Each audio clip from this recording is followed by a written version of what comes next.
UR Ananthamurthy ഒരിക്കൽ അദ്ദേഹത്തിൻ്റെ ഒരു പ്രഭാഷണത്തിനകത്ത് പറഞ്ഞ കാര്യമാണ്. അതായത് അദ്ദേഹം ഒരിക്കൽ അദ്ദേഹത്തിൻ്റെ ഒരു സുഹൃത്തിൻ്റെ വീട്ടിൽ പോയി. അപ്പോൾ ആ സുഹൃത്ത് ഒരു കൃഷിക്കാരനാണ്. അപ്പോൾ അദ്ദേഹത്തിൻ്റെ വാഴത്തോട്ടത്തിൽ കൃഷി ചെയ്തുകൊണ്ടിരുന്ന ഒരു കർഷക തൊഴിലാളി, ഒരു കൃഷിക്കാരൻ, അദ്ദേഹം അനന്തമൂർത്തിയെ പരിചയപ്പെടുകയും സംസാരിച്ചുകൊണ്ടിരിക്കുകയും ചെയ്തപ്പോൾ അദ്ദേഹം പറഞ്ഞു, എൻ്റെ കയ്യിലുള്ള ഈ കത്തി ഉണ്ടല്ലോ, ഇതിന് ഒരു 300 കൊല്ലമെങ്കിലും പഴക്കം കാണും എന്ന് പറഞ്ഞു. അപ്പോൾ ആ കത്തി വാങ്ങി നോക്കി അനന്തമൂർത്തി. നല്ല പുതിയ ഒരു കത്തി പോലെ ഇരിക്കുന്നു. 300 വർഷമോ? അപ്പോൾ അതെങ്ങനെയാണ് നിങ്ങളിത് ഇത്രയും ഭദ്രമായി സൂക്ഷിച്ചത്? നല്ല പുതിയതുപോലെ തോന്നുന്നുണ്ടല്ലോ എന്ന് പറഞ്ഞപ്പോൾ അദ്ദേഹം പറഞ്ഞു, അല്ല, ഇതതിന് ചിലപ്പോൾ ഇതിൻ്റെ പിടി കേടുവരാറുണ്ട്, അപ്പം ഞാൻ പിടി മാറ്റാറുണ്ട് എന്ന് പറഞ്ഞു. അപ്പോൾ അലകും കേടുവരുമ്പോൾ മാറ്റാറുണ്ട് എന്ന് പറഞ്ഞു. അങ്ങനെ അലകും പിടിയും മാറിയിട്ടും ആ കൃഷിക്കാരൻ വിചാരിക്കുന്നത് കത്തി 300 കൊല്ലം പഴക്കമുള്ള പഴയ അപ്പൂപ്പൻ്റെ കത്തിയാണ് എന്നാണ്. വാസ്തവത്തിൽ ഇതാണ് പാരമ്പര്യം എന്ന് പറയുന്നത്. പാരമ്പര്യം എന്ന് പറയുന്നത് നമുക്ക് വസ്തുരൂപത്തിൽ കിട്ടുന്നതല്ല. നാം നമ്മുടെ കാലത്തിനനുസരിച്ചും നമ്മുടെ സന്ദർഭങ്ങൾക്കനുസരിച്ചും മാറ്റി ഉപയോഗിക്കുകയും വേണ്ടത് ഉപയോഗിക്കുകയും വേണ്ടാത്തത് കളയുകയും ചെയ്യുന്ന ഒന്നാണ് വാസ്തവത്തിൽ പാരമ്പര്യം അഥവാ സംസ്കാരം എന്നൊക്കെ നാം പറയുന്നത്. അതുകൊണ്ട് പാരമ്പര്യത്തെ പറ്റി ഹിന്ദുത്വവാദികളും മറ്റും മുന്നോട്ട് വെക്കുന്ന അർത്ഥത്തിൽ അതിനെ വസ്തുരൂപത്തിലല്ല, പ്രക്രിയാരൂപത്തിലാണ് നാം മനസ്സിലാക്കുന്നത് എന്നാണ് ഞാൻ പറഞ്ഞതിൻ്റെ അർത്ഥം. അതുകൊണ്ട് തന്നെ സംസ്കാരം മറ്റേത് ഘടകവും എന്നതുപോലെ പരിണമിച്ചുകൊണ്ടിരിക്കുന്ന ഒന്നാണ്. സംസ്കാരത്തിന് പരിണാമമുണ്ട് എന്നതാണ് പ്രധാനപ്പെട്ട ഒരു കാര്യം. സംസ്കാരത്തിന് ഒരു പരിണാമവും ഇല്ലെന്ന് വിചാരിക്കുന്നവരാണ് നമ്മളെ സമൂഹത്തിലെ ബഹുഭൂരിപക്ഷ ആളുകൾ. നമ്മൾ വിചാരിക്കുന്നത് കേരളം എന്ന് പറഞ്ഞാൽ എന്തോ മഹത്തായൊരു സ്ഥലമാണ്, ഇവിടെ എല്ലാ വിപ്ലവമൊക്കെ വന്നു കഴിഞ്ഞു, ഇനിയിപ്പോൾ കുറച്ച് കാര്യം കൂടിയൊക്കെ നമുക്ക് ചെയ്യാനുള്ളൂ എന്നുള്ള മട്ടിലാണ് നമ്മൾ ഇരിക്കുന്നത്. അതൊക്കെ ആ ശബരിമല വന്നപ്പോൾ മനസ്സിലായല്ലോ എന്താണ് ഈ രാജ്യത്ത് സംഭവിച്ചതെന്ന്. ഞാൻ ഈ ഇടയ്ക്ക് പ്രസംഗത്തിനൊക്കെ പോണ ഒരാളാണ്. അങ്ങനെ പോകുന്ന സ്ഥലങ്ങളൊന്നും എഴുതി വെക്കാറൊന്നുമില്ല, എത്ര പ്രസംഗം നടത്താറുണ്ടെന്ന് നോക്കാറില്ല. പക്ഷേ ഈ ശബരിമലയ്ക്ക് പോയ സമയത്ത്, ആ ശബരിമല പ്രഭാഷണങ്ങൾക്ക് പോയ സമയത്ത് ഞാനതൊക്കെ എഴുതി വെച്ചിരുന്നു.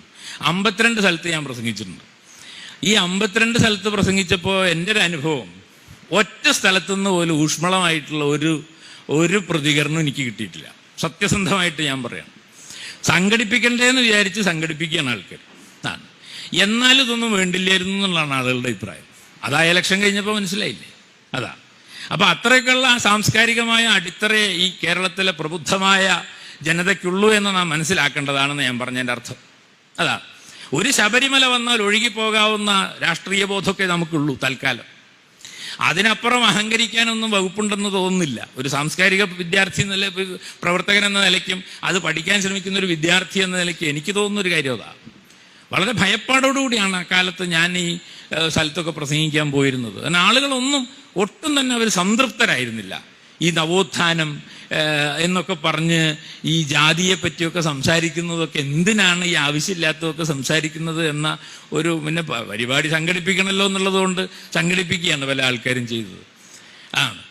വാസ്തവത്തിൽ എങ്ങനെയാണ് ഈ കൾച്ചറിനെ എൻകൗണ്ടർ ചെയ്യേണ്ടതെന്നുള്ളതിന് കേരളത്തിലെ മതനിരപേക്ഷവാദികളായിട്ടുള്ള ആളുകളുടെ കയ്യിൽ ഒരു ആയുധവും ഇല്ലാതായി പോകുന്നത് എങ്ങനെയാണ് എന്ന് ഗൗരവമായി നാം ആലോചിക്കേണ്ടതാണ്. അതുകൊണ്ടാണ് ഞാൻ പറഞ്ഞത്, അന്ന് നമ്മുടെ സമൂഹത്തിലെ ഏറ്റവും ഉത്ബുദ്ധരായിട്ടുള്ള മനുഷ്യർ, ഞാൻ അവരുടെ രാഷ്ട്രീയമൊന്നുമല്ല പറയുന്നത്, ഈ ആചാരം സംരക്ഷിക്കണം എന്ന് പറഞ്ഞിട്ട് PhD കഴിഞ്ഞ, സുവോളജിയിൽ PhD കഴിഞ്ഞ ഒരു ടീച്ചർ വിളക്കം കൊണ്ടുപോയത് ഞാൻ കണ്ടതാണ്. ആർത്തവം അശുദ്ധമാണ്, സ്ത്രീകളുടെ ശരീരം അശുദ്ധമാണ്, അത് ശബരിമലയിൽ കയറ്റേണ്ടതില്ലെന്ന് പറയുന്ന PhD വിദ്യാഭ്യാസ യോഗ്യതയുള്ള സ്ത്രീകളുള്ള ഒരു നാടാണ് കേരളം എന്ന് പറയുന്നത്. അതൊട്ടും ഭൂഷണമായ ഒരു കാര്യമല്ല ഒരു ആധുനിക സമൂഹത്തിന്. കാരണം ആചാരങ്ങൾ എന്ന് പറയുന്നത് സംസ്കാരത്തിന്റെ ഭാഗമാണെങ്കിൽ, സംസ്കാരം മാറുന്നതാണെങ്കിൽ ആചാരങ്ങൾ മാറുന്നതാണ് എന്ന് നമുക്കറിയില്ലേ? എന്തെല്ലാം ആചാരങ്ങളാണ് ഈ കേരളത്തിൽ നിന്ന് മാറിപ്പോയിട്ടുള്ളത്? ഈ പറയുന്ന ആളുകൾ ആ എല്ലാ ആചാരങ്ങളും സംരക്ഷിക്കണം എന്ന് പറയുന്നുണ്ടോ? അപ്പൊ ഈ സംസ്കാരത്തെ പറ്റി ഇതെന്തോ ഭൂതകാലത്തിൽ നമുക്ക് കിട്ടിയതും ഒരു കാലത്തും മാറാൻ പാടില്ലാത്തതുമാണ് എന്ന സാംസ്കാരിക ബോധമാണ് നമ്മുടെ സഹോദരിമാരെ ഈ സമൂഹത്തിൽ നയിച്ചുകൊണ്ടിരിക്കുന്നത് എന്നാണ് ഞാൻ പറഞ്ഞതിൻ്റെ അർത്ഥം.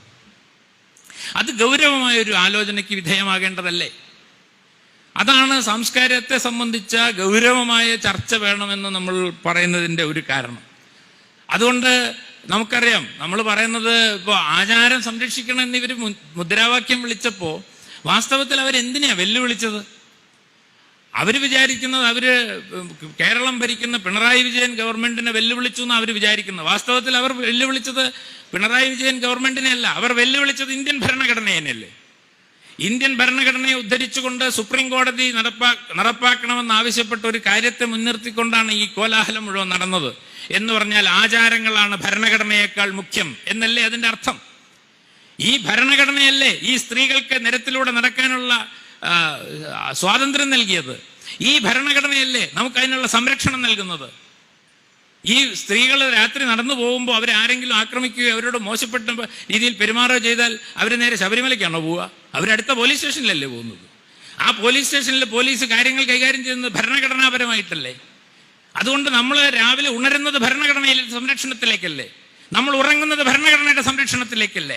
ആ ഭരണഘടനയാണ് എൻ്റെ ജീവിതം രക്ഷിക്കുന്നത് എന്നും സംരക്ഷിക്കുന്നതെന്നും അറിയാത്ത PhD ബിരുദധാരിയെ കൊണ്ട് കേരളത്തിന് എന്ത് പ്രയോജനമാണുള്ളതെന്ന് നമ്മൾ ആലോചിക്കണ്ടേ. അതാണ് ഗൗരവമായ പ്രതിസന്ധി എന്ന് പറയാം. മതനിരപേക്ഷതയെ സംബന്ധിച്ചുള്ള നമ്മുടെ ആലോചനകളെ ഗൗരവമായി നമ്മൾ ഉറക്കം കെടുത്തേണ്ട ഒരു ചോദ്യമാണിത്. ആചാരങ്ങളാണ് ഭരണഘടനയേക്കാൾ പ്രാമുഖ്യമെന്ന് കരുതുന്ന ഒരു സമൂഹം ഒരു തരത്തിലും ആധുനികമായ ഒരു സമൂഹമല്ല. ഗൗരവമായ രോഗം ബാധിച്ച രോഗാതുരമായ ഒരു സമൂഹമാണിത്. അവിടെ ഇടതുപക്ഷ ഗവൺമെന്റ് ഭരിക്കുന്നുണ്ടോ വികസനം വരുന്നുണ്ടോ എന്നുള്ളതിനേക്കാളൊക്കെ പ്രധാനമാണ് ഈ ചോദ്യം എന്ന് വിചാരിക്കുന്ന ഒരാളാണ് ഞാൻ. എന്നെ സംബന്ധിച്ചിടത്തോളം ഇത് ഭയപ്പെടുത്തുന്ന ഒരു കാര്യമാണ്. കേരളം ആ അർത്ഥത്തിൽ പിന്നോട്ടാണ് പോയിക്കൊണ്ടിരിക്കുന്നത് എന്ന് കരുതുന്ന ഒരാളാണ്.